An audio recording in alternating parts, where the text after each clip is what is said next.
Welcome to the Save Par Golf Podcast, where two average golfers talk about golf and things. I'm your host, Derek. I got a funny message about you. You do this every time. Yeah. Intro. No, I know. Time. I do it. It's my thing now. Greg messaged me. What did he say? He goes, I was so surprised to open up the podcast and hear Derek's voice. Such, I've been around. There were like 2 weeks without you. Well, gotta do what you gotta do. But anyway, all right. This is Dom. You're supposed to hang out with me every Tuesday night. We are currently on episode 169. Nice. And we have a very special guest today. We have Jackson with GolfBalling. He's an OG on Instagram and also has a podcast with over 250 episodes. Make sure to give him a follow. His handle is at GolfBalling, GolfBalling. Jackson, thank you so much for joining us on the podcast, man. Oh, yeah, man. Thanks for having me. Absolutely. Very cool. We go way back.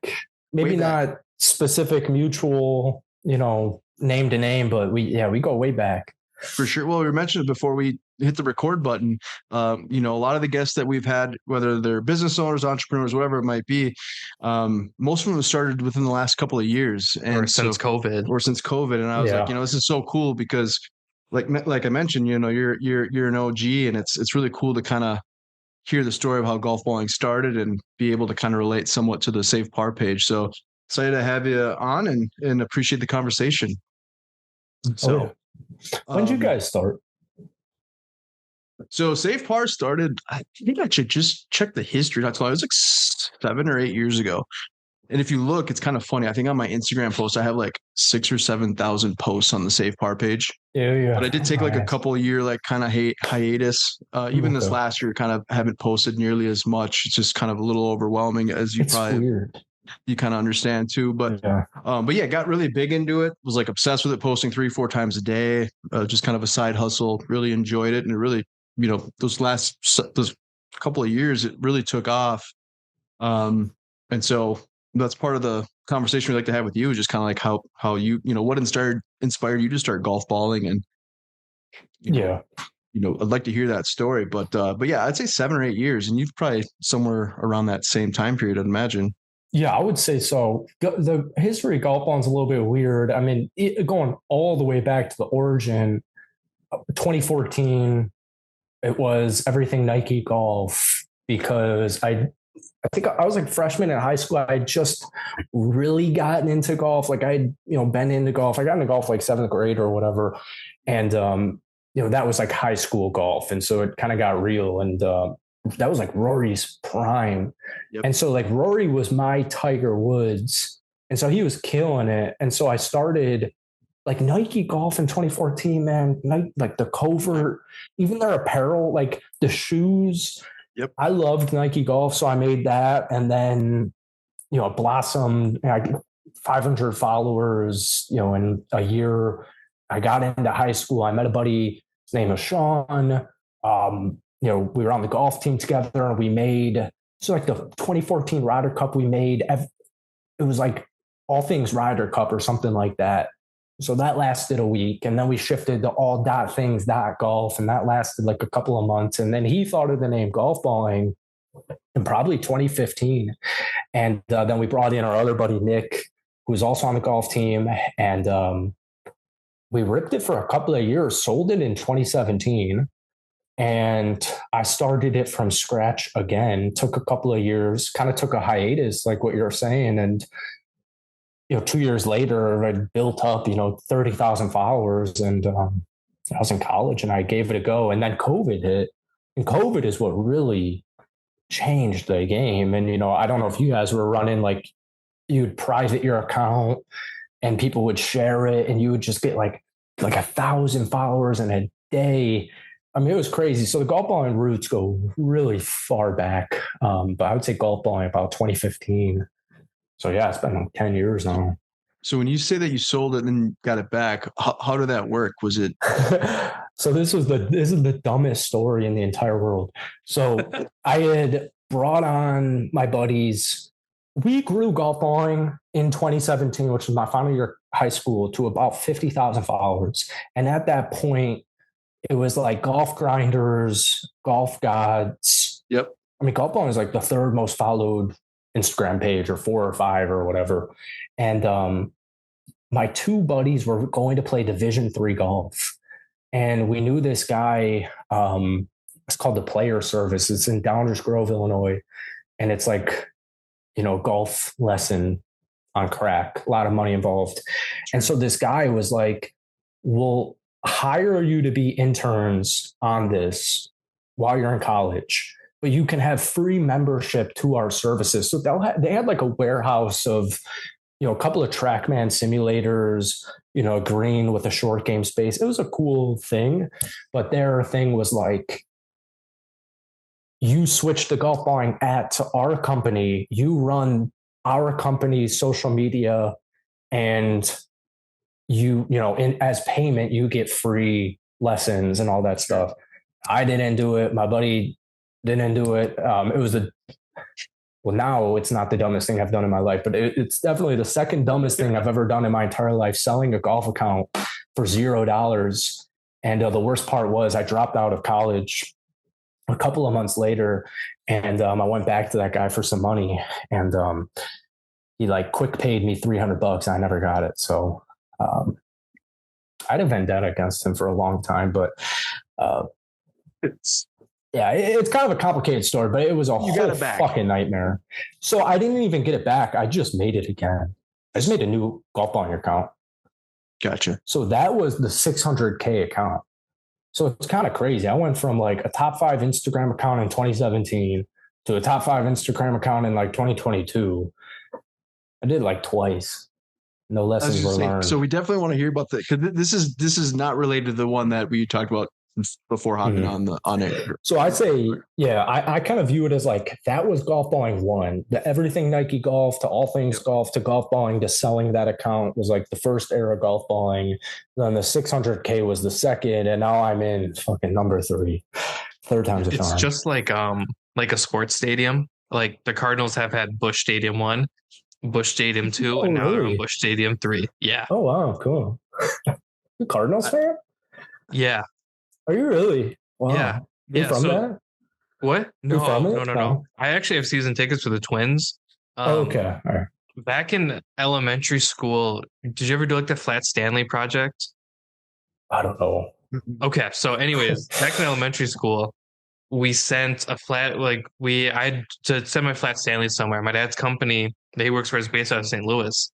So we sent to St. Louis, and I got back a bunch of like postcards, Cardinals gear, and XYZ. And that was, I think, 2006. Okay. They won it that year. Pretty good. Oh, yeah. They were great at that time. So there were pictures of me in Cardinals gear, and I fell in love with the city, and then I fell in love with the team. So I've been a Cardinals fan since like elementary school, but born and raised a Twins fan. They currently they made the comeback against the White Sox, which is very sad to say out loud. But my God, are they bad right now? Are they really? Oh, they are horrendous. I always say Minneapolis is like, I say it's a top 5 city that I've ever been to, and then I started thinking about it, and I'm like, it's actually probably like 1 or 2 outside of Chicago, where I'm from. I would say it's like it's 1 or 2. I love the city of Minneapolis, especially in the summer. I mean, it is absolutely beautiful there. I love it so much. Because I'm from Chicago, so a couple of people went to Minnesota for college, and one of my good buddies went there, and so for like a couple of years just visited. I love it. So there's so many cool little like parks that double as like art, but everything's super walkable, which I know is what you like about it. You can kind of walk everywhere from here. Yeah, it's from living like in the suburbs to living downtown. You're kind of spoiled with being able to commute. Everything's in walking distance, and I do kind of. You say you're from Chicago. I do always say like Minneapolis isn't a big city, but it's not a small city, but it's like a very mini Chicago in a sense. Mm. Yeah. Like on a small, it's very, I mean, you got smaller than Chicago, but similar. 3 main teams. I mean, Target Center's cool. The first thing you notice driving into Minneapolis is your football stadium. I mean, that thing is like, that's probably what you'd think driving into some town in Europe. It's like, whoa. Wow. Big old snapping turtle. Like that thing is sick. You guys have that cool architecture near it where it's like, I don't think it's an actual cherry, but there's like sculptures in a park. Cherry and spoon. Oh yeah, okay, this thing, cherry and spoon, that like, Well, when you make it So- to Minneapolis, we'll play some golf. We'd love to have you. over I think it was last year they took the cherry off the spoon to have it refinished in New York. So it looked like a crack spoon for all summer. It did. So it's just like this big old spoon and then like this big brown spot, and you're like, that's the crack spoon. Somebody's taking a picture of the lighter underneath it.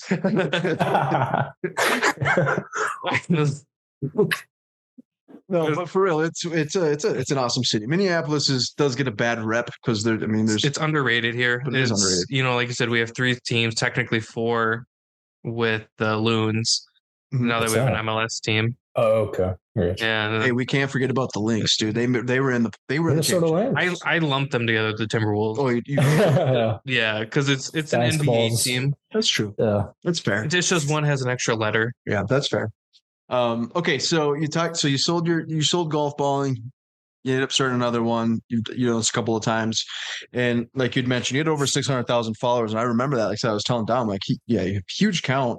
You currently have like 87,000 followers, which is still a lot of followers, obviously. So you're still, what you're doing. So you had some issues with getting your original account back for the second time. Do you want to kind of elaborate on that story? Because I know you were posting a little bit, and I remember seeing some stories, and I don't know the full detail, but I'm glad we're able to kind of have this conversation. Yeah, those were some dark nights. I got clipped for copyright about 3 years ago in 2020. Actually, I think it would be 2023. So like 2 years ago, I got clipped for copyright during the PGA Championship. And I had that account since 2017, and you probably experienced the same with like just random PGA Tour copyright. Hey, you can't. This is done. This is gone from the internet. I still get them all the fucking time. Like I'm getting like 2018 Masters crap getting shut down on my page. And it's like, dude, like relax. How much money do you think a fucking 87,000 follower Instagram account's making? But I got clipped for copyright from the PGA Championship, and it shut my account down. And it was crazy. There's a live reaction of me. I used to do an NBA show every single day with my buddy on YouTube, and we were doing like 8 a.m. starts because my buddy was still in college. And so I'd like just rolled out of bed and I went on it. He was fucking rambling about some stupid basketball thing. Probably why the new Timberwolves big center duo is going to work. I'm just kidding. I like the Timberwolves, but it's not working. I saw it got shut down for copyright, and I tried to get it back. You would send, because there are people in our space like, I don't want to misquote people, but like I think like maybe like Golf and Jokes had that happen to him. Like it happens in golf where the PGA Tour shuts it down because you've just had too many strikes. And so that happened, and it was tough to deal with. And I spent that most of the summer trying to get it back from Instagram, or trying to go back from the PGA Tour and submit my emails, my appeal email, saying like, please, come on, man, like it's just come on, let me go. And it didn't work. And then so I got a message from this guy who had messaged me a couple of times in the years prior as a GolfBalling fan. And this is probably like September of 2023. And he had reached out to me saying, hey man, I can get this account back for you. I know some people, in Meta that can help get this back. But if I do this, because it's going to cost me some money, I would like to come on as a partner to help grow your brand. Because at that point I'd gotten pretty lazy with GolfBalling in the sense of, I don't really want to be on camera anymore. I don't want to be, that's why I'd moved to Florida with my buddy Nick out, make course vlogs, all that kind of stuff. And I did not want any part of that. So after college, it was just, it's a weird period where it's like, what the fuck am I supposed to do? So I'd gotten a little lazy with GolfBalling. And so he had said, I'll come back, I'll get it back. We'll go 50-50, whatever it is. And we'll bring GolfBalling back. And I was like, all right, cool. And so he brings GolfBalling back, and I started doing some digging on this guy, and it's like the slimiest, greasiest dude on planet Earth. And I was like, hey man, I don't really want to go 50-50. I would like 51-49. I'll do 51-49, whatever. And he was like, no. We had agreed on 50-50. I've got the proof for it. Like, we didn't sign a contract. Sure. Like, you got to do 50-50. And I was like, no, man, sorry, that doesn't work. And he kicked me off of the account because I retardedly brought him in. And that's, the biggest mistake of my life to this point. I had brought this random dude in. I didn't realize how easy it is when you're in an Instagram account that you can just change the email. I thought they sent like an email link, all this stuff. And so the guy gets into golf balling. I see he's greasy. He's not doing 50-50. So I'm like, dude, look, I don't want to do this. Let's just sell the account and we'll split it 50-50. Like, I don't want to work with you so bad that let's sell this account that you did nothing to do with and we'll go 50-50. And he was like, no. So he shut me down, changed the password, played coy. I had a couple of connections get it back for me a few times. He would just steal it back the next day. And then I eventually went through Meta, and Meta was like, yeah, you're right. This is your account. Let's get it back to your hands. And so we would do that. And then this guy would steal it back. And enough of my friends lost money helping me get this stuff back. And eventually it was just like, I'd get back in that account for 24 hours and I'd wake up the next day and that thing would be gone. Or even if it would extend to like a week, I remember I still get, this dude is still trying to get into my accounts. I will get an email on December 25th at 6 a.m. Plano, Texas, trying to log into your GolfBalling account. It's like, dude, you already stole my page. So I'm rambling. So I'm sorry, but oh, it's okay. I got screwed in a deal, and that's just what happened. He brought it back from the grave. And I just got screwed in a business deal. And apparently it happens a lot. So, yeah. So when you guys were going 50-50, was there like, what were the talks as far as like splitting 50-50? Just doing like promotional stuff with other like so he has and still does like 400,000 fake followers. And that's where I started to get wary when I look into it. I'm like, oh, all these are fake. And there's a lot of stuff in between the lines that I don't have time to get into of, things that were like, whoa, what the fuck are you? Like, this is not right. But I would just do the content. I would just do the posting, and he would, handle the sponsorships and the brand deals and all that stuff. And I'd known him for a little bit of time. So that's crazy, man. It is. It really is crazy. Going back to like the PGA Tour, issues, they just pulled the plug on that. So I've gotten a couple of those videos like censored or not censored, but they're like, hey, you don't own the media rights. Yeah. Totally understand. One, whenever we post something that isn't our own content, we're always giving the credit, right? Same thing with you. You've always posted like whoever it is, you normally are putting tagging the account. The original owner. Yeah. So it's like, okay, you're posting something for the PGA Tour. One, it's like you're giving them exposure. Yeah. And you're also tagging them as they're the owner of the rights of this video. So it's just weird how you hit a certain amount of followers and then all of a sudden like you're kind of like targeted, and it's like, well, I get it if you're not letting them know or tagging them. Makes sense, right? But I've got a few of those, and like you'd mentioned, like some of them were come from like 2019, 2020. Yeah. So when you had that, they shut it down. Did you get an email and they're saying like, hey, over this? Because I know I had the option to like appeal it, but I was like, I just deleted the video. It's like at this point, it was from 2-3 years ago. I really don't care, but it's like, it really wasn't something that I was just trying to post and not give them credit when credit's due. So usually like this is happening a lot right now because the Masters is next week. So I'll go onto my Instagram account and I'll see something, because I've had this GolfBalling account for a very long time, because this was always just a backup account. Once I figured out how easy it was to get followers using that private share trick, why not? And so you go on to it right now and you can just like dispute. They're like, okay, this video is blocked. It's taken off Instagram. You can dispute it and appeal it if you want, or you can just delete the video. This was a video from Golf Douchebag of some dude, like the Instagram account, of some dude recording from his phone a clip of a golfer throwing a golf club at the PGA Championship because it was playing hard or whatever.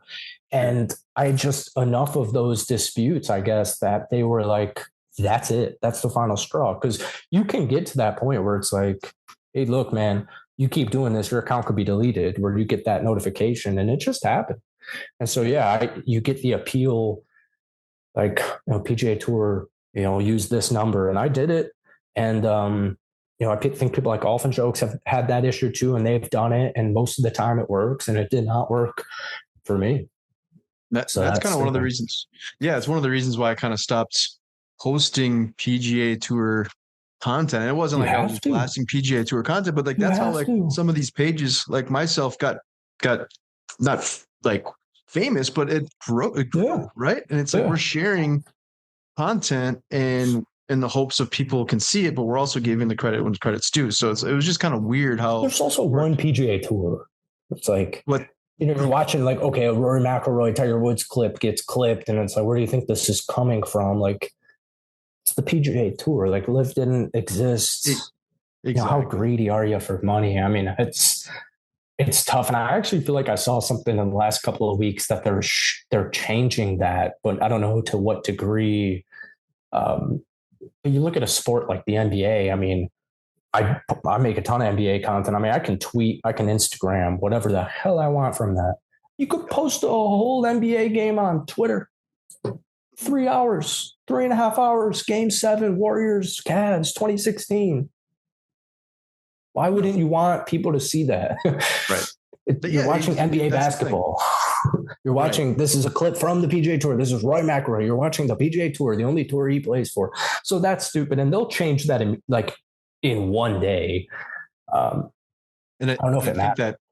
Well, the interesting part is like now that we do stuff with the PGA with like 3M Open and everything, we get like press passes and everything. So like I can bring like all my cameras and shit. Oh my God. The one thing we're not allowed to do is record videos of the guys playing golf. I can take pictures. Crazy, dude. I can do whatever I want. I can record backwards. I can record whoever. But as soon as my camera records the players playing at the golf course that we're at, that's where it's the no-fly zone and we can get our shit revoked. Yeah, it's so stupid. That's the one thing I love about LIV, and Phil Mickelson liked that too. It's just, it makes absolutely no sense. And I could, I could imagine like if this was a YouTube video, I can't just post the 2019 Masters, maybe you can post that, but just demonetize it. I can't make any money from that. You don't need to shut my account down because I have a 4-second clip of somebody recording their phone of some random dude throwing a golf club. They'll change it one day, and you see it in a lot of different sports. Like the MLB was very similar in that regard, where they would shut you down, and they've changed that in the last couple of years. And you're starting to see even just like rule changes in sports, like the NFL rules dropped today. MLB's got, the pitch clock now, the golden batter or whatever the hell that thing's going to be. And you see innovation from these sports, and golf has never, and you wouldn't even really expect golf to necessarily be innovative because it's a game of tradition and I wanted to uphold tradition, but golf is being left behind. And I mean, if COVID didn't happen, golf was not in a good place 5 years ago. So for sure. And I think like you'd mentioned, I mean, now that like PGA Tour events, now you're able to record like just bystanders or fans. You can actually have your phone and have a video going, right? Mm-hmm. And like you said, it's like if you want to post them on the NBA, it's like it's better for the NBA. It's just more, you're getting more views, right? And it's like, you ever see those late night finds? Like, say like you bring your kid to the PGA, whatever. I'm not saying you have a kid. Don't know. Congrats if you do. But say you bring your kid to this event and your kid meets Rory, right? Would the PGA flag that if you posted that video of your kid meeting Rory if he's on the golf course? If you had like 600,000 followers, maybe. But if you had like 100 and they're like my son, they'd probably reshare it. That's the thing is there's accounts out there on Instagram right now that are making like golf montages of like, here's Tiger Woods highlights summed up in an hour or in a minute. Yep. There are people doing that. There are people getting away with just posting golf content. And I don't know if it's a follower thing. But yeah, I would assume you're definitely fine. I don't think that would be an issue at all. But that's crazy. And that's what I was saying. Like, that was a trend on like TikTok a year ago. It was late night finds, and it's someone sitting courtside, and it's Kawhi Leonard's, buzzer beater in Game 7. NBA, like you want that, like a viral TikTok of 600,000 likes of Kobe Bryant's last NBA game courtside. Yep. Like it's crazy. It is really interesting, and again, it's kind of cool to have this conversation. Some people might find this like, I really don't, whatever, but I think it's really cool to have the conversation with kind of similar pages and similar experiences, because I've ran into that as well. And the interesting part is, right, like you said, golf is a game of heritage and everything. So is baseball. Baseball's been around for fucking ever. Like Fenway's old as hell, Wrigley's old as hell. But even before that, they were playing baseball, right? They were just playing it in different areas. But even baseball, 4 or 5 years ago, not a great place. Now it's starting to get better, but they're making changes. They're making changes. Yeah, so, like, as much as I love sitting at like an extra inning game where it's like, damn, it's the 11th inning and it's like midnight. I do like finishing 8 innings or 9 innings and being like, damn, I can go home and go to bed at like 10 o'clock. Yeah. I do like the clock. Sure. Yeah. And it's just like those little things. Like the PGA wouldn't really have to change much, right?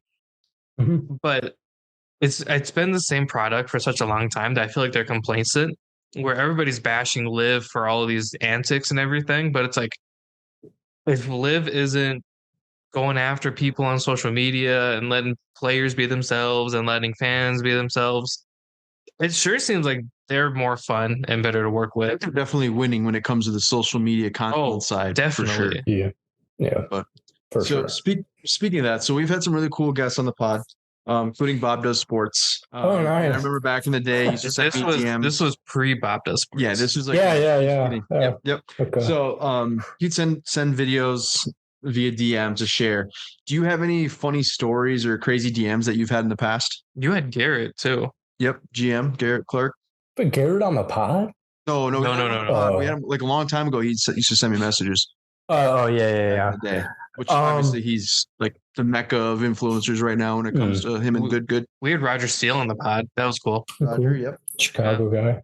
That was in person too. That was really cool. Yeah, nice. He was at the 3M Open. We hung out with him all day at the cool freaking dude at his honors booth and just kind of hung around, took pictures of everybody, and it was right next to the Black Belt golf guys. So if you've probably definitely seen his content, but like same guys you see on the camera, and I mean, granted he was on the camera with us, but even off the camera, super nice. Roger Steele seems super cool. When we were first started making YouTube content, I always wanted to because I was up north in Chicago and I wanted to link up with him. Roger Steele is making crazy strides, it appears. And what pissed me off, not an actual piss off of Roger Steele himself in any way, shape, or form, was his bio is Play More Golf. I just made sure about that, which is always like it's not a knee knock or something, but one of the only shirts I've ever made says Play More Golf on it, because I riffed it off of Eat More Chicken. I thought it was the smartest thing in the entire world, and I thought you could build an entire golf brand around it. I still do. And this was like back in like 2021, somewhere around there. And I think our Play More Golf shirt sold like, I think maybe like 15 or something like that. And I just knew it was a good catch line, and I knew there was some potential there. And Roger Steele's got it. Roger Steele's got it, and everyone's caught on now. Well, his videographer is our videographer. What do you mean? Like recording? So all the dude who makes a lot of Roger's little skits and everything lives right down the road from me. Oh, wow. Yeah, so shout out Ty. Ty shot our shindig, the pre-shindig, and then when we were doing stuff at 3M, I got him a press pass. So then we created like a commercial and everything using Ty. So Roger Steele's videographer is also our videographer, so it's pretty cool. Hell yeah. It's just right down the road from me. That's sweet. But as far as DMs, I don't really, I mean, most DMs people send are a waste of time. I can't think of like a crazy DM. Most of the time, honestly, it was people asking for favors, which see a lot of those. Annoying, and I just kind of don't even really pop into those. And if it's somebody I know, I mean, obviously, Sure. give that a ring. But a lot of the time it was people trying to hop on a call. And in my early college days, I would hop on a call because it was like COVID. And I was like, yeah, I'll hop on a call. Like, yeah, what the heck? Why not? I'm 19. Like, yeah, I'll hop on a call. This is sick. And then it's like, yeah, I got an idea here. You can do all the work, but we'll go 50-50 and split it because I came up with the idea, and the idea is fucking dog shit. But I can't think of a DM. I'm sorry. Okay. Well, so the reason why I asked is just like, say, going back to like, you have like Sunny with group chat, St. Andre golf. I mentioned Roger Steele. It's just like, it's kind of cool to see how some of the influencers and golf pages have grown from the years, oh man, first dude. started it. So, well, what you're saying about Bob, I mean, Bob was one of our like top first 20 guests. I mean, I've had Bob on the pod a couple of times, and I'm sure he would hop on again. I remember like Bob we were taking any guest at that point. I mean, we had a couple of, former golfers. We would have anybody on, but Bob was so funny, and Bob wasn't like barely even into golf at that point, as far as like golf content. I mean, it was brilliantly done. I mean, I think he had like 150K. He had a decent following. He was doing the Brilliantly Dumb show. I don't know if or the Robbie Berger show. I don't know if he's still doing that. Bob used to text me or DM me videos of his, and I loved him. And obviously he's super famous now. Yeah. And so I would always post him. And so Bob and I had a good relationship. And I probably, still do, but you even bringing that up is, it's interesting because I don't do repurpose TikTok, Instagram content anymore for a couple of reasons. One of them is like, if I were to go on TikTok right now and take a couple of posts, Instagram like flags me and says, this is reused content. It's like, damn, you're right. But that's how it used to be. I had a lot of issues in this even GolfBalling era. I changed my template up to like purely 100% original content right now on GolfBalling Instagram. I used to repost it. People get pissed off at you so much. People are like, I didn't give you permission on this. You need to shut that down right now. Or they'll just shut it down. And I'll get the message and it's like, yeah, blank and blank, shut your post down for infringement.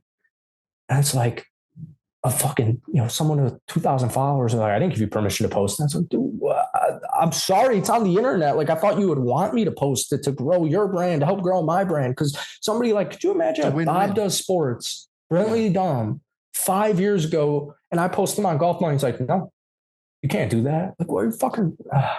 So well, hold on. You and I actually talked about this in the DMs when we first started talking about the podcast and everything. Just how like golf social media is in a very interesting spot where everything's very. You open it and you see the same post 10 times in a row, and it's very boring. And that's something that we're doing with the pod, where everything on the podcast page is Derek and I, or myself, or Derek, whatever it is, right? And I wish more accounts had that same mindset where it's like, hey, let's think outside the box. Let's create our own XYZ. Let's make it original. And I feel like that's kind of been lost on social media. 100%. So I really love that you are doing it your own way. And granted, it's a third account, I should say, but there's still something to be like, hey, this is my content. I've created it. I've curated it. You look at the podcast page and it's all podcast clips and it's all Derek and I. Yeah. And that's one of the reasons with Safe Par is that I kind of took a break too. It's because, you probably started the same way that I did. We were sharing other people's content. Would I come up with my own memes? Yeah, there was, but it was sprinkled in with a lot of other shared content, right? And like you said, like things have changed. And so trying to like reshape the way Safe Par Golf is, it's more or less trying to put our faces on the brand or the page, right? So it's like our own content rather than just posting other people's content. So that's been one of the reasons. We're in Minnesota. The weather is very limited here. So it's like you're in the winter, you can do some indoor stuff, but we're very limited unless you're traveling all over the place, right? Yeah. Warmer climates. So must be nice. Right. So that, but that kind of goes back to it. It's like the way that social media in the golf space has changed. It's like you have to kind of switch things around. And I'm like, I try to look at it as that I've helped a lot of companies grow or people grow by sharing their stuff. I mean, you like Luke with Leaderboard Customs. I mean, he's sent some of the nicest messages to me saying like, hey, like I could probably quit my full-time job by you helping grow my business. Yeah, and things like that. It's like, okay, that makes me cry because he's told me that too. He's like, you and Derek are like the two like realest dudes ever. And I'm like, I'm just here. Like, I didn't do the hard work that Derek did, but awesome. that's part of the whole, like, that's why I created the page. It's like, I didn't create it to like have people talk shit about me or like talk smack about the page. It was literally like, if I grow this page, I can help companies. And some of this, well, like I wasn't getting paid for. I mean, was I getting paid on some of them? Yeah, absolutely. But it wasn't like, life-changing, money. So it's like, that's how I look at it, as like, well, yeah, you can knock it as a meme page and my face isn't on it, but there was a lot of companies that I was able to help grow. Yeah. So, well, even just a meme, people love memes, and even if it's not yourself, and that was just kind of the Instagram and social media space. I mean, it still kind of is. Sure. A lot of it's just repurposed, regurgitated. Yep. But back in the day, man, that was what people actually wanted to see. That was what you wanted to post. And yeah, you've thrown the occasional original meme or the original post once a day or whatever it is. And you feel really good about it. And you're also like, if I find a TikTok video that hasn't gone viral or anything and it's underground and I see it and I like it and I have 600,000 followers and I post that video, that person is thankful. If anything, I didn't have takedown requests at 600K, but at 80K, people are like, nope, you can't do that. And so you cannot make a golf brand or a golf Instagram account posting other people's content anymore. I mean, you cannot do that. It is such a different space.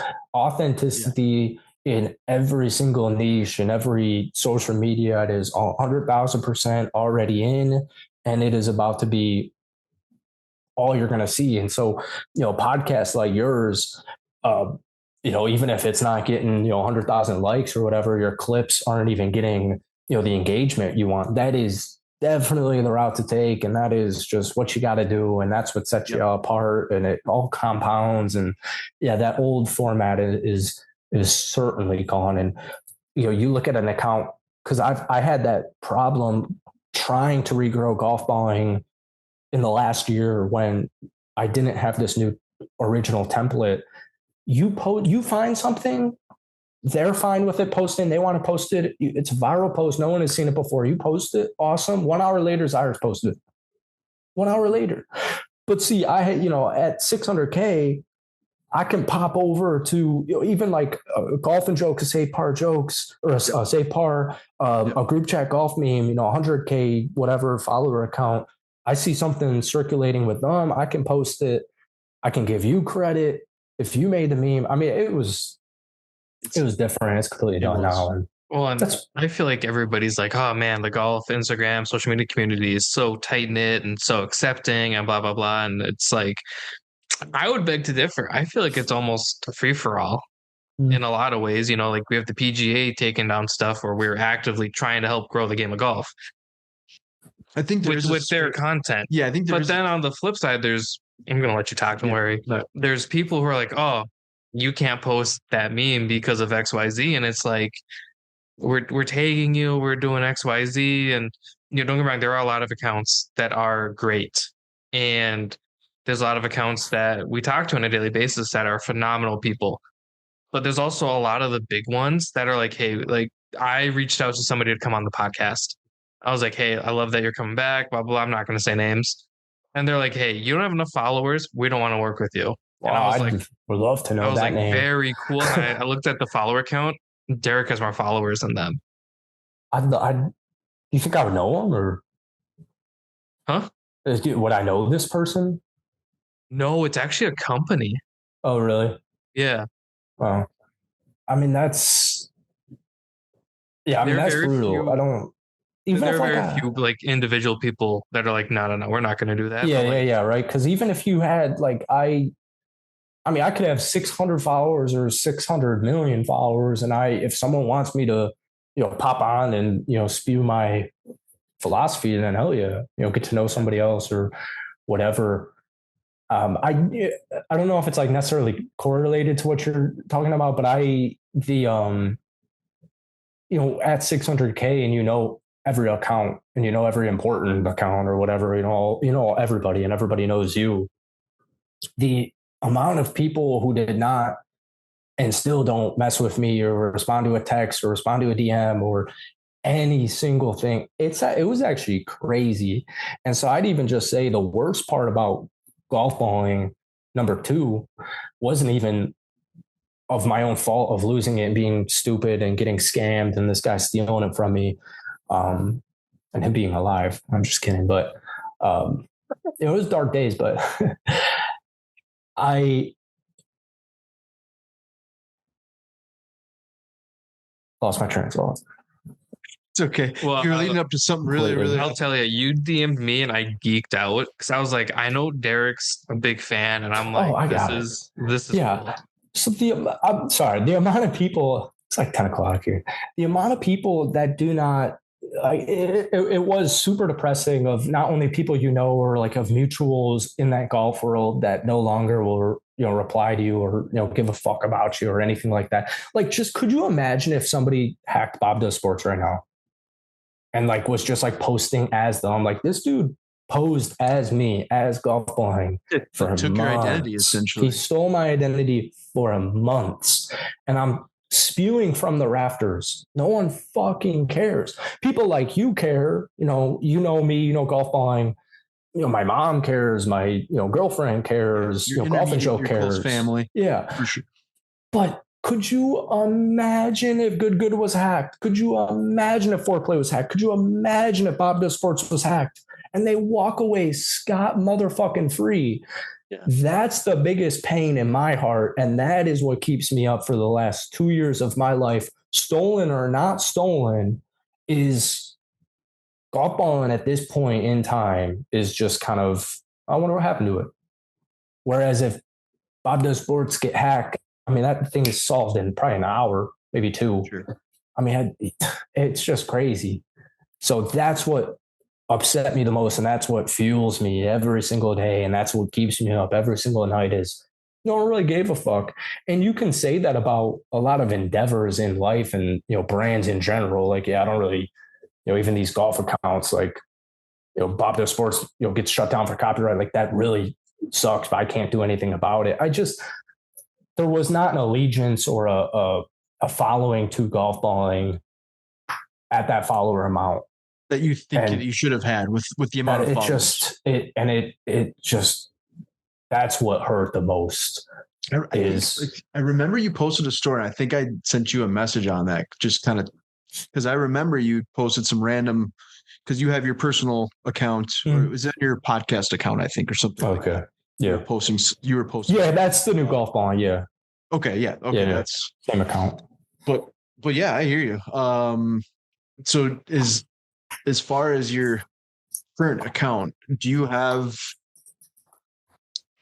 you nervous about getting it to a certain level and happening again? Like, or are you just at this point, like, I could care less, so I'll fight again to get it back? Or like, because I'd imagine it's a pretty traumatizing situation, something you just don't, you created this for the good. And all of a sudden now somebody's like trying to like take your identity. And like you'd mentioned, it's like, you can't, you're trying to get help from people and there really isn't any help. So you have to kind of fight for yourself. Well, I mean, even just like the annoying part of that is it should have never came back because of the copyright. And that is kind of what you're talking about, where back, man, when GolfBalling was really blowing up, because I ran that a lot in my college times, and I was working with my uncle, and I was posting like 5 times a day. I was taking breaks. We were doing contracts and stuff. I was taking breaks all the time, going to the bathroom to get fire off a post. Mm-hmm. And I don't know. It's just that would be your biggest concern when you're first starting growing and you're seeing growth you've never seen before and you're actually making money. It's like, oh shit, what if this account gets taken? And then, months pass and years pass and that's no longer a main concern. And then it happens and it's like, oh shoot, it's gone now. No one cares. I have a different posting style now that wouldn't, I don't think be hit by any type of copyright, because I'm not stealing from not that taking a post from the PGA Tour is necessarily stealing, but It's all original in the sense of it's like history or it's like a fun fact. So no, but I do think everybody should be wary of that and try to do, like, if you were just a meme page still, you should still be doing this so people can put that together and, face to name and all that kind of stuff and build the rapport with you. So, because stuff like this, the podcast, this is what podcasting is really interesting, because we used to not post it on YouTube. So you'd get like 1,000 plays on a podcast, but there's no comment section, or now there is on Spotify, but you don't really have like people saying, like a YouTube video or an Instagram post, their thoughts on it, comments on there. So that's always weird. And that's always something I really like, especially now, I try to always remember is like, you never know who is watching. And, even if a podcast does bad or a video does bad, I mean, people still care. People still want to watch it. So I think, as far as being afraid, I mean, no, but I'm just so focused on authenticity and, not even about money or fame or followers or anything like that. I also want to be proud of what I post, and I want to sleep well at night knowing about what I post. So you created, because I don't want to build a brand on Instagram anymore. I guess is pretty much how I could have summarized all that in one sentence. No, it's great. I think it's true to your point. Like, that's kind of what the Dom had mentioned, and like how I'd like to run the safe part. It's more authenticity of ourselves versus just randomly posting stuff. But I still think it's crazy that my face is everywhere and nobody bats an eye. Well, it's a vulnerability. What do you mean? I know you don't care personally. Oh, no, I don't care. Yeah, I know you don't care personally. Like, but for some people, that is a big deal, having your face out there. They're talking about hate comments. Yeah, hate comments get you, man. There's always little trolls, right? I have an account. There's an account called like GolfBalling Sucks or something like that. And there would be this person, because I would post swing videos, or, my buddy Nick and I would be, golfing and filming 500 reviewed YouTube videos on the course before YouTube golf was big. And our videos were terrible. So we would have never, I did them very poorly done. But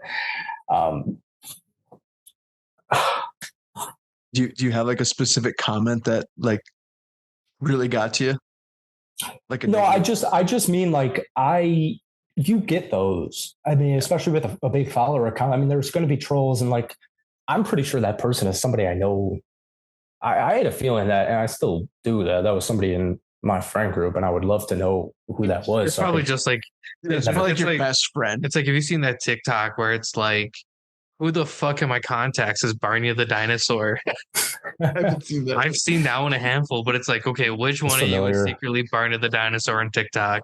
And like the verified one, I can imagine one of my buddies being like, Safe Bar Golf Podcast sucks. And then they just comment like ugly on every. I mean, that, because hate comments like that from a buddy or like a salty friend or, an envious friend is a whole thing. I've never, I guess my whole point was I've been getting that for so long, no matter what enterprise I've done so many different things on social media that's never been a thing. I mean, why would I would never care what some random person on the internet sure cares. Well, that's good. That's cool. You also, and sorry, I don't, on something like Instagram of like me, wearing a, stupid golf fit or whatever, that's whatever. But then like constructive criticism is something I do like to, take account into. Like if someone, has a comment on a YouTube video of mine of, a football team or whatever, and it makes sense, then you just kind of take care of the problem. But as far as that, I've never really understood it,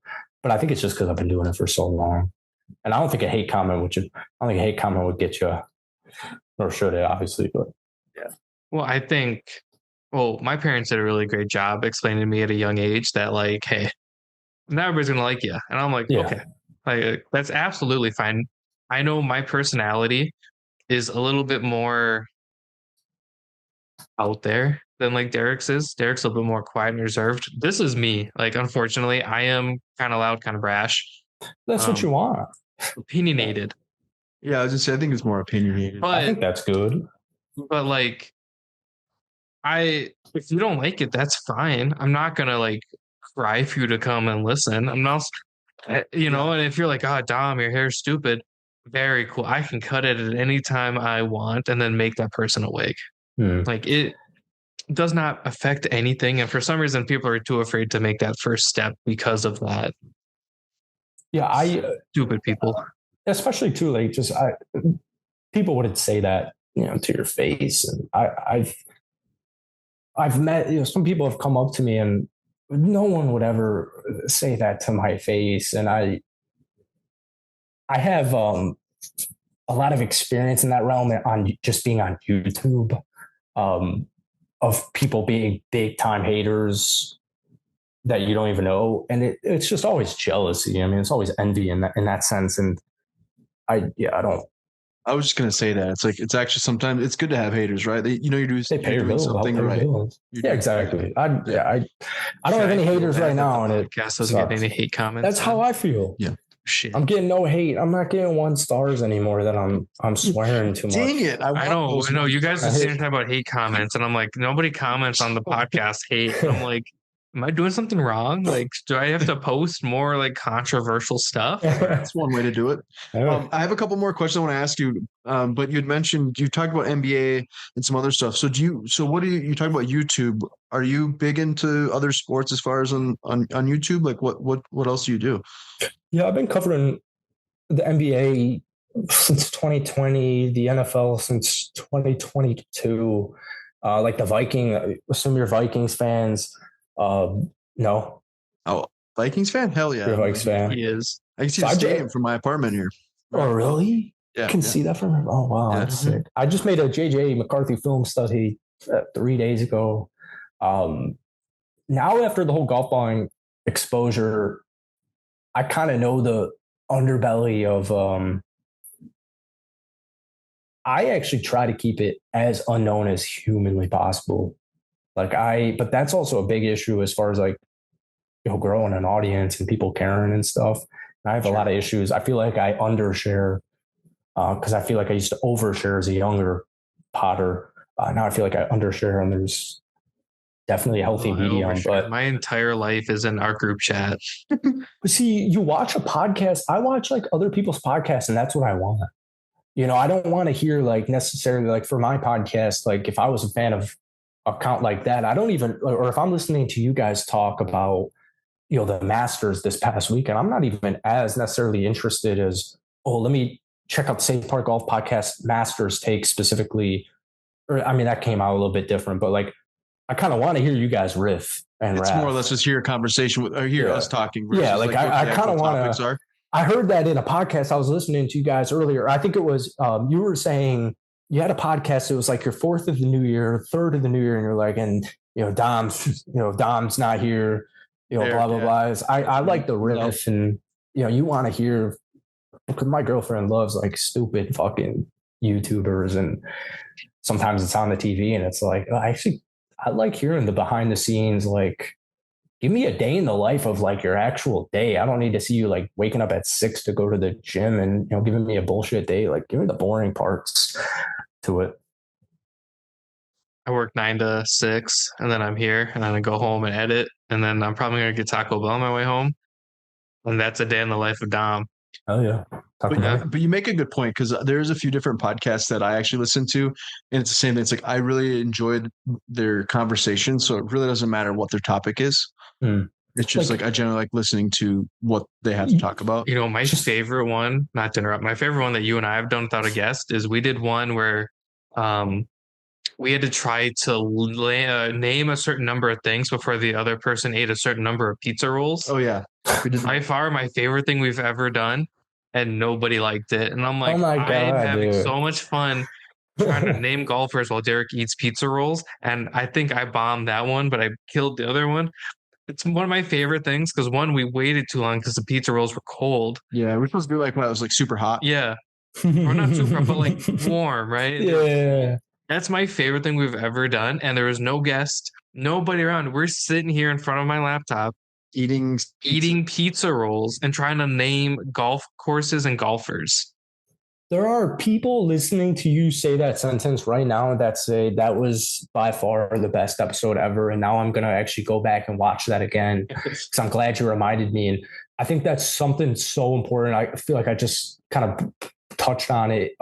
Whether you're podcasting or making a YouTube video or putting something on Instagram, is like most people do not comment on an Instagram post. Most people do not comment on a podcast episode. Most people do not comment on a YouTube video. Like I don't. I saw a take saying like sane people don't comment on random Instagram accounts. And it's like, there's obviously you're not insane if you do that, because I do that. People do that.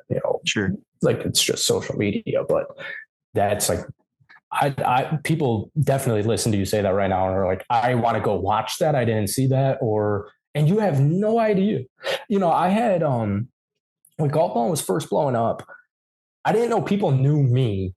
I didn't know people knew my face, or my Instagram videos of me, swinging a driver off the deck don't get too many likes and all that stuff. And I've been stopped first time I ever got stopped, I was at brunch with my mom, like visiting home from a weekend. Someone left the restaurant. I was like, GolfBalling. But you don't get that. If I were to go on an Instagram post back in the prime of me, it's mostly hate.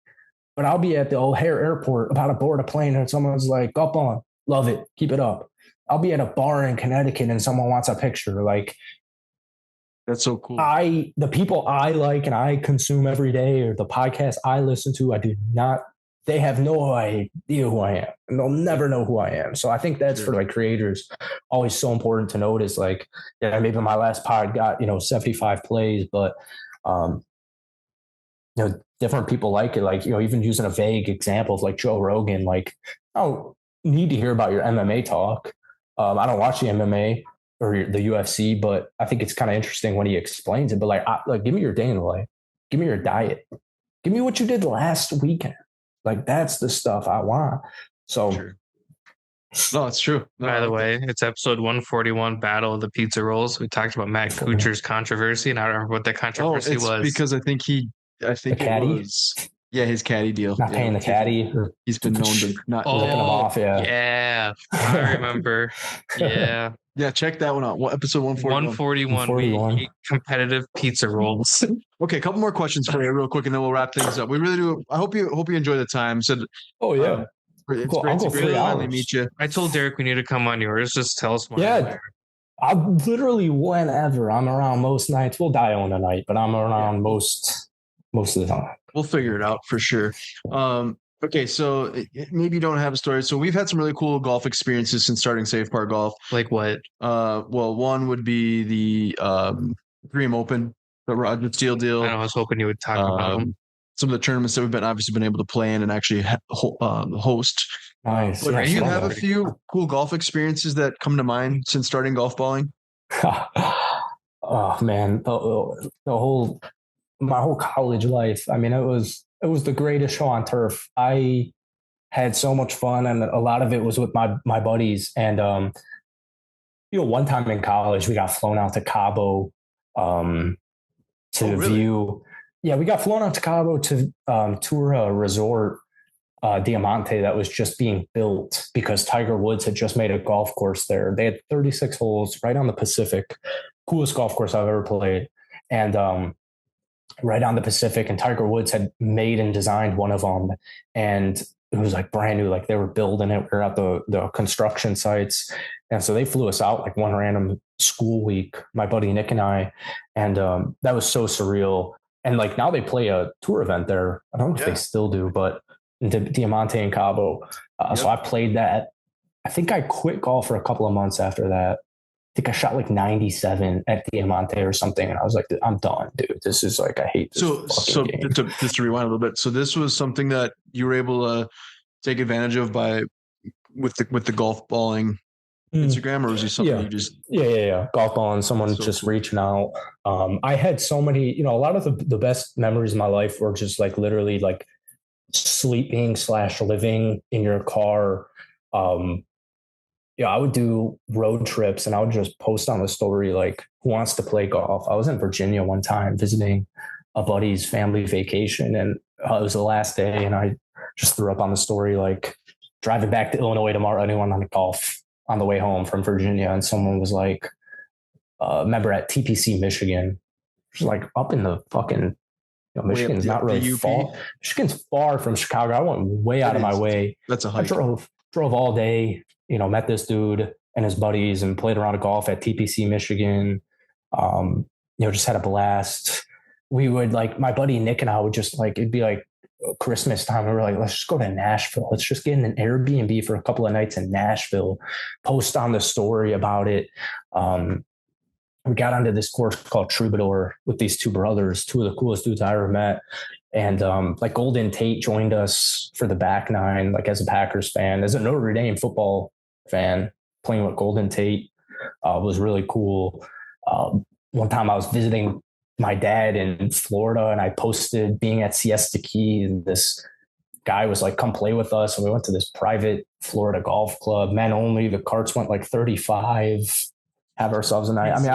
Best days of my life. Well, that sounds really sad saying that. Pretty cool experience. But some really fun experiences in my life that I'll never forget and I'll always remember. Yeah. Which is kind of wild, starting an Instagram page and led to a lot of things like that. And I'm very grateful, obviously. And see, that's even just to riff back off of what I've already said way too much. People love the story, dude. People love the story. There's a follower of yours somewhere in maybe even, Hawaii, where if you, or that's maybe a bad example.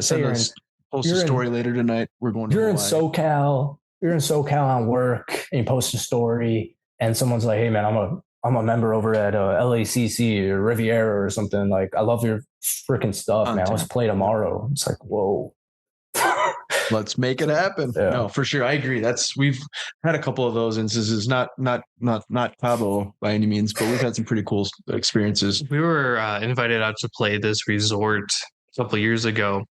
And was it the second round we played? It was the first or second. Yeah, it was the beginning. Anyways, it's the back where we had to stop in the clubhouse for something. And they're like, oh, yeah, are you guys the Safe Par guys? We're like, yeah. And they're like, oh, we're watching you play as you guys post on Instagram. I'm like, I'm losing. And they're like, we know. I'm like, cool. It was pretty cool, though. Oh, that was the round that I did the math wrong because I told you shot a 78. Yeah, he got me all excited because I'm normally mid 80s. I can't do math. And I'm like, dude, I fucked up. I'm like, Derek, I think you shot a 78. And then I shot an 80 or an 81. So it really was nice. Still good round. So I'm like, oh, cool. I shot a 90. And Derek's like, no, hold on. He's like, you shot an 87. I'm like, oh. So his went down. It helps you. Yeah. Stupid. But okay, 2 more questions. We'll just do a couple of rapid fire questions. We'll wrap it up. So like I said, we appreciate your time. I know it's getting late there. So I went out there. Yeah. It's the snow is sticking. So I drive. I have a company van that I get a cruise around in.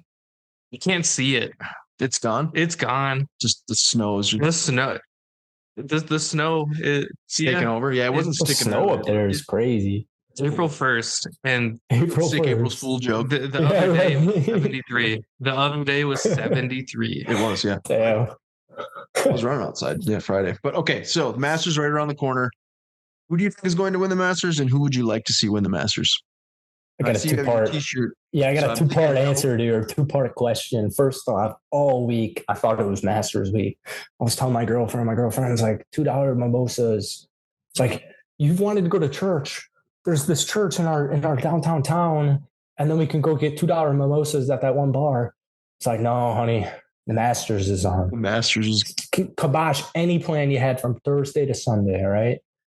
Yesterday, I'm texting my buddy. I'm on a walk. I'm like, dude, we gotta get this Master. When do you want to do the podcast? And he's like, I think Tuesday doesn't work. I'm doing this. I don't want to do too many. He's like, Wednesday works. I might do Wednesday does not work because I don't want to get a preview out the night before the tournament. And he's like, what the fuck are you talking about? The Masters is on Thursday. We got to do this prep preview tonight. He's like, dude, check the calendar.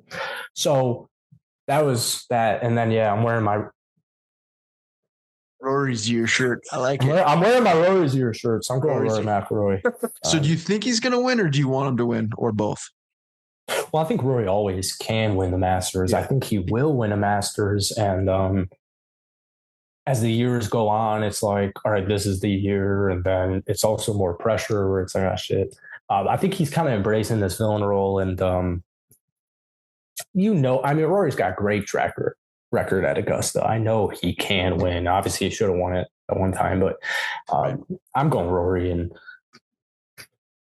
I honestly think the tour is in a great spot. And no matter who wins this tournament, I think it's going to be a blast. I'm loving these tournaments, man. I'm watching freaking the Cognizant Classic is 20 minutes away. I didn't go. Annoying. I'm watching the Valero. Yes. I'm watching golf every Sunday. Go. I know, but I'm watching golf. I'm watching golf every weekend right now, and I'm absolutely loving it. I haven't done that in a couple of years. So everyone says on like Twitter and stuff that like golf's in a terrible spot, and the TGL sucks, and Live is better. Live's complicating it all, and I agree to a degree of both of those. But I think the product on Sunday, I'm really liking these. Yeah. I would agree. I think Rory has obviously a little bit more pressure just trying to win it, but he definitely has the capabilities to win it. He's the second favorite right now. Scotty Scheffler is plus 460. Rory's plus 650. The guy that is third on the list is that, and I could be butchering his name with that, Ludwig Aberg. Is he really? He's number 3. He's number 3, plus 1,500. But dude, that guy's a beast. He's young, but he's huge and he can mash a ball. I mean, the guy. I'm looking at somebody else who you guys haven't talked about. Colin Morikawa. No. Bryson. Oh, Bryson. Bryson had a run. Was it last year that he went on his little run in the Masters or the year before? I'm not sure. He's been close, and obviously he's won majors. He's won actual. He went. If he gets high, goes on a run. He could 100,000% win, and I would be so happy as well. I was pissed at the U.S. Open, when he hit that one of the greatest shots I've seen, and Rory choked his putt. The thing with these Live guys, especially a player like Bryson, is you don't watch them play. I mean, maybe you watch Live, but I don't think it's every weekend. But Bryson's still very freaking good. But he's very good. After those par 67 comments, I don't know if the karma gods at Augusta are on Bryson's favor, but I think they are now. I think he had a little bit of you're not going to score very well here for a couple of tournaments, but. Another underrated player that I really like, but again, he went over to Live, is Joaquin Niemann. He's a stud. Dude, he was so underrated, and he was one of those stud golfers, especially in like betting, like consistent, Mr. Reliable. Yeah. I couldn't give a rat's ass about him now, in the sense of I don't know what the hell he's doing. I don't care if somebody told me Brooks is broke a liver. It's exhibition golf. People hate. I probably steer away a lot of people on Live, I think that Live and PGA eventually are some sort of going to come to grips, and I think it'll be better for the game overall. Yeah. But I don't really watch Live, not because I don't really care for it, but one, I'm just so used to the PGA Tour being on CBS or whatever it might be, and I'll tune in. I think the idea was definitely cool. But I do think the Tour and Live will come to agreement and all that kind of stuff, and it's just. Golf needs villains, and a lot of those guys are on Live. And I think the idea was well intended, or like a guy like Phil, like my hands are tied, man. The fucking Tour sucks in those certain regards. So I don't like the product. I think it's exhibition golf, but I definitely don't knock why you would go to Live, and I definitely don't knock why they're still in the. I mean, not to go down that rabbit hole, but I do kind of like the team sport where they're talking about people being able to purchase the team, not obviously just your average Joe person, but there's ways to be able to build a team. I think almost every sport has a team type of setup, right? Exactly, where golf doesn't. So I like that aspect of it. Yeah. But at the end of the day, I would rather have them both combined and have all of the best players playing against each other. I also like that it's almost empowering the younger guys who haven't made the tour yet. Weren't they signing really high level college players right out of college for a little bit? James Piot right after his AM win, they grabbed him immediately, which sucks for the tour too. I mean, everyone kind of loses. For the PGA, but now these guys don't have to go through the Q School or Corn Ferry. They get a taste of playing against some of the best players. Whether you want to say it or not, everybody on Live is a professional golfer, and now they get that firsthand experience. It'd be like a couple of NFL guys branching out and starting a team where it's it's NFL competition. The only thing is, here's the reason I think teams in golf would be cool, but you have to do it almost in a tournament sense, like the Ryder Cup. Like there should be a Live versus PGA Tour. I don't like the idea of teams being in golf because you just see it with the TGL. I mean, name me Atlanta Golf Club's team. I mean, name me Boston's team. Name me Jupiter with Tiger Woods. Like, name me these teams. I watch TGL 70% of the tournament, the events. I don't know. Who's on who? The teams work, it's just like match play. Like it works when it's select.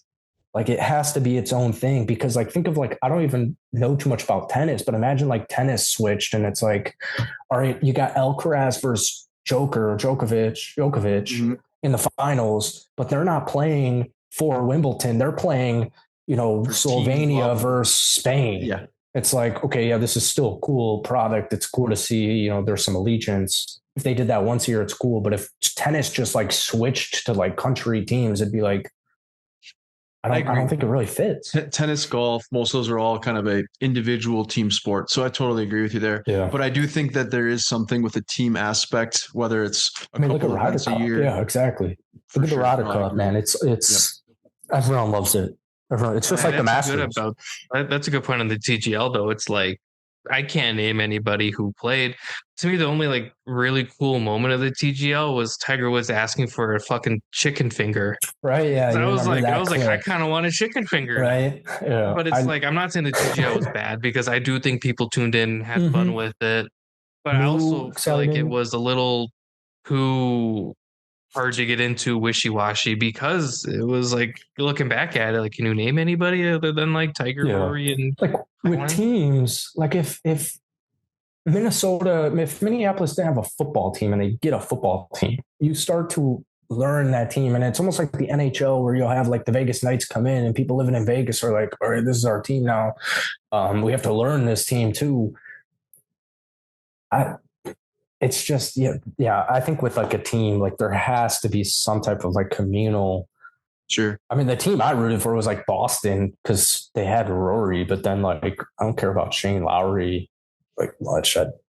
The TGL and Live, like the ideas and the theories are cool. And hopefully, especially the TGL can adjust and try and make that work. But like expansion teams and new teams, like it takes years to learn that. I do like that golf is trying to push the boundaries. So at least you're trying. Like innovation. I think the issue I have is it still feels like it's a safe boundary to push and not like cutting edge, like MLB's doing like the pitch clock and stuff like that. And now with the EBS system, with the batter can challenge pitches, and I still feel like the PGA is still playing it very safe. But you know, like you guys said, at least they are trying to make that effort and everything. I would just like to see it. Yeah, I would like to see it like a little bit more like, hey, like let's really try it. See what this One of the things I've mentioned or requested in the past was like doing a prime time, like night tournament where you're playing in a place where there's night golf. Like there's plenty of courses. I mean, night golf is a huge thing now. It's like you're still playing outside. You get people out, kind of have like it's kind of like a waste management, but more at a night scene. It'd be cool to do it in the evening, watch the sunset. That's what I mean. Like watch the sun blind everybody. And then all of a sudden it's night lights golf. just showed up. And it goes. That would be pretty sick. Okay, a couple of rapid fire questions. We'll wrap it up. This is Dom's favorite rapid fire question. It is one of my favorites. So hole one. So for the shindig, we're doing a walk up song. So everybody who comes out and plays, what's your walk up song? My favorite song ever is November Rain. I'd go November Rain. I'd probably go Slash's solo on November Rain and not even have lyrics. Little GNR? Little GNR. Yeah. All right. I like it. I'm sticking with Dior. Yeah, what are you guys? Dior? I'm doing Dior by Pop Smoke. I adore your Dior. Yeah. Yeah, nice. So my go-to is usually, like the last time I said it was the Bulls theme song. Oh, nice, dude. Hell yeah.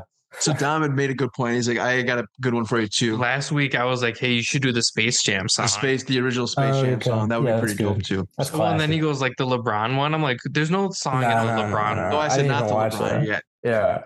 But you respect the Bulls theme song, obviously, from Chicago. No, I'm a Bulls fan. Yeah. Like the Space Jam song is like it is dope. Way better. I don't know about way better, but I do like that one. I'm not as old as you. What are you guys' age? I'm 35.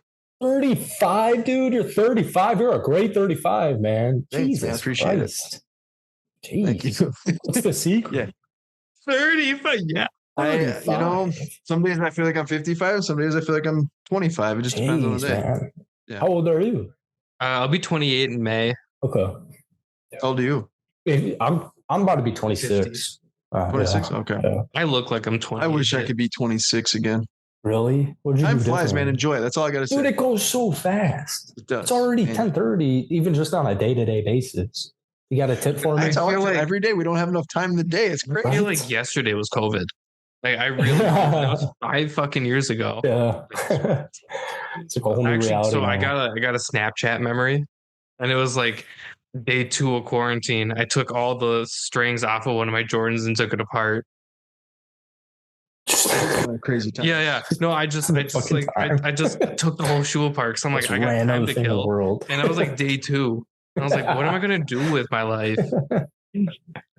Okay. Who would your ideal golf foursome be? Could be anyone who's alive or dead. Doesn't matter. Oh man, I used to do this on the pod too. I'm waiting for somebody to say someone like really controversial, but like also just like, damn, that'd be cool. I've realized in Jeopardy, I need like multiple choice or ideal. So usually most people go with like a golfer, and then they'll do like I want Kanye in his little black hood that he wore on social media. Was that recent? Yeah. Okay. With his black KKK hood, I want Kanye. Oh my God.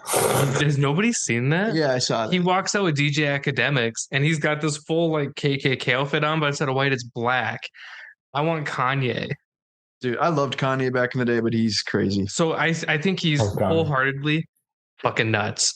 But I just want to see like what happens with him on a golf course with a golf club in his hand. He'd probably walk off.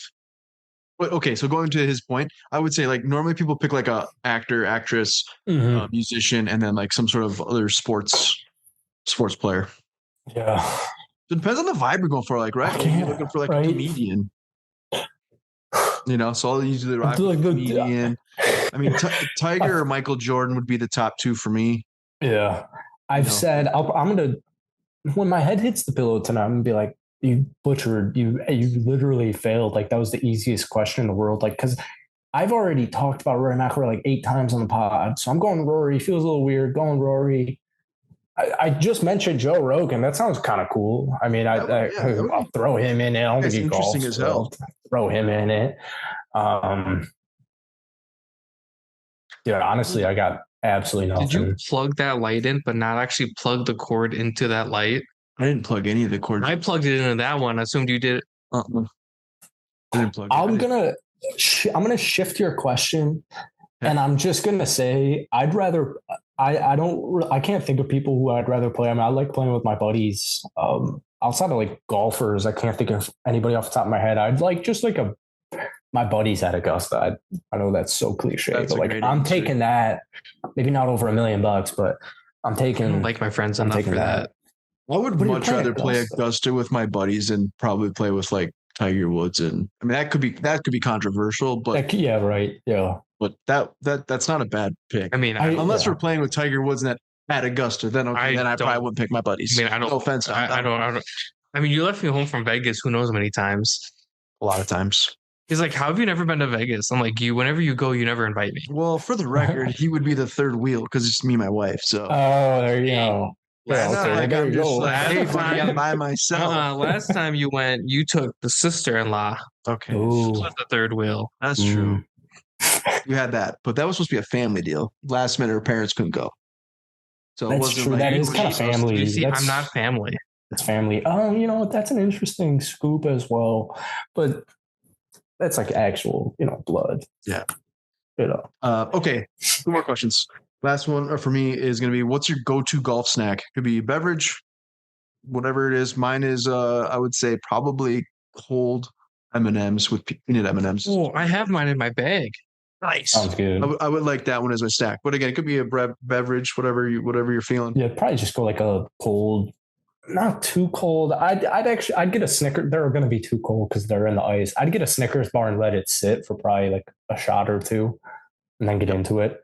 Because I hate when it like hurts my teeth and they're like hard as wood and they chop it off. Kind of sleeper. There was this course in Chicago, outside of Chicago, called Ravislow that would have PB and J's at the turn. And best PB and J I've ever had in my life, and I've just always remembered that. You know what? That's something you never really hear at the turn is a PB&J. Right? And you can have that pre-wrapped. You can have that pre-wrapped. You can have that ready to go, because that's the big thing with the turn is I hate being rushed. I hate being rushed on a golf course, and I hate knowing there's a group behind me. And if we go to the turn, like they're going to be right down your throat. Yeah, it's just annoying. So have the hot dogs ready to go. Have you could have every golf course should have PB&Js ready to go. I was at one of the courses I was saying, Troubadour. They had like like one of those Instagram videos you'd see where it's like a halfway house and it's like cracked out, and they have every single thing that's ever existed. They have that on like every 3 holes, and it's just insane. You could have anything you want, but I mean, I think if you are a member of a private golf course, they should spoil you a little bit like that. You're already paying money, right? Yeah, they're PB&J has gold flakes in it. Okay, so we always end. Hold on. So my favorite one, I love these. They're from Honey Stinger. So they came out with a new flavor. This is the Citrus Splash. These things I throw in my bag. Here, you want to hold it there? What code should I use? What was that? What code should I use? I'm just kidding. This is like a sponsorship. I fucking wish. I buy these myself. I love these. They're little energy juice. I throw them in my bag, and they're just quick carbs and everything. Yeah, they're good. Yeah. Okay, so we always end the podcast with a food-related question. So Dom, go ahead and take it away, my friend. I missed. So how do we want to word this? Since we're gonna visit in Tampa, right? Or let's meet up in Chicago. No, because if we're gonna go to Tampa, we're gonna go to there's a Cuban restaurant near the History Center that is. That's good. Oh, wait, did you not know that? Send that over. Yeah, no, I don't know anything. Oh, I just moved here a few months ago. There's a Cuban restaurant either attached or right next to the Tampa Historical Museum or whatever. It's super good. Cool. Very legit. And since it's right on the water, it's pretty. Yeah, it's Cuban. You know. Oh, yeah. Sweet. So are we doing it in Chicago? Yeah, let's do Chicago because it sounds like you probably have a better idea. So if we go to Chicago, I've never been there. Derek lives there basically. Breakfast, lunch, dinner. Where are we going? Oh my god, dude! Oh fucking A, breakfast. Sausage, egg, and cheese. We're getting breakfast. We could also skip breakfast. That's been an answer before. Yeah, you can go to spin this however you want. I'd go to Einstein. The perfect breakfast to me 4 years ago was going to Einstein right before class and getting a sausage, egg, and cheese. Breakfast, honestly, man, I'm not too well versed in the Chicago scene of breakfast. I don't think. Yeah. So okay, no, that's good. That's I mean, honestly, a nice bagel in the morning is. I do like a good bagel. Yeah, I'll either take you to Einstein's for a sausage, egg, and cheese, so we can just keep it moving, or McDonald's for a sausage and nothing. That actually, I haven't had one of those in years, but they're so freaking good. I love the McGriddles. Dude, I could smash like 4 hash browns too. That sounds amazing. McGriddles are so good. Staying on topic, I just cashed a McDouble. Just ripped it apart. Okay, so lunch. Yeah, lunch. Gene and Jude's is a classic Chicago hot dog. I don't really like hot dogs all that much, but a Gene and Jude's hot dog is awesome. You can't even get ketchup there. That's kind of the whole thing in Chicago. If you get hot dog, like ketchup, so that makes sense. There you go. Yeah, most places don't even have ketchup. There was a place. I wish my buddy Nick was here to give me the name of it because I haven't lived in Chicago in 3+ years. There was this place. There's 2 of them, and I don't know the name to either of them. There was one right across from a Whole Foods in Rogers Park, diagonal, and they had just like it's like kind of like a Polish diner, and they just had like good cheeseburgers. And I would just go there and get a cheeseburger like every Tuesday, and that's actually where my buddy, I think it had the name Grill in it.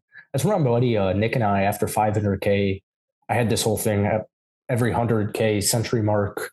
I would drink the champagne bottles for that number. And so we hit 500K. Cool.